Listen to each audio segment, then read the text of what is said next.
fet servir el microblog als estudis d'informàtica, multimèdia i telecomunicació, en particular en el grau de multimèdia i encara més en particular en l'assignatura de llenguatges i estàndards, que és una assignatura de primer semestre obligatòria que té de l'ordre de 400-450 estudiants per semestre. En el cas de l'assignatura de llenguatges i estàndards té dos aspectes que fan interessant l'ús d'un microblog. En primer lloc, és una assignatura molt professionalitzadora, molt lligada a l'activitat professional i en la que sorgeixen novetats contínuament, amb la qual cosa de tant en tant llançar petits enllaços a informació de novetats, a informació de noves tècniques i de noves maneres de fer les coses és interessant, i fer-ho en un espai com un microblog que és molt poc intrusiu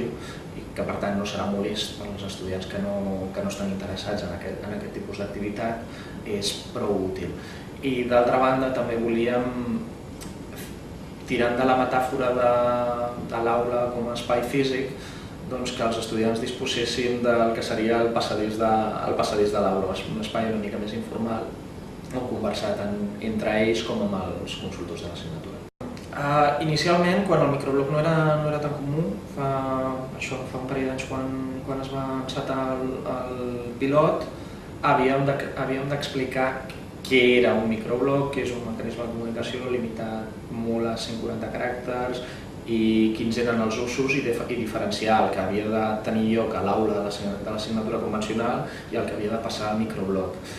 Encara donem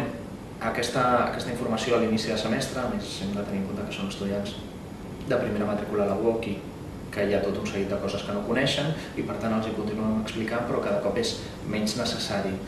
El que els expliquem és això, és que és un espai per llançar enllaços, informació addicional per part meva com a professor responsable de l'assignatura, per part dels consultors, però també per part d'aquells estudiants que tenen coneixements i que poden aportar aquestes coses, que n'hi ha molts. Que no és un espai de seguiment obligatori a la nostra assignatura,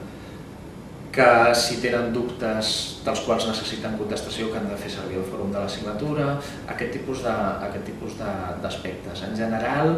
el que hem vist és que l'autoregulació de l'espai funciona força i que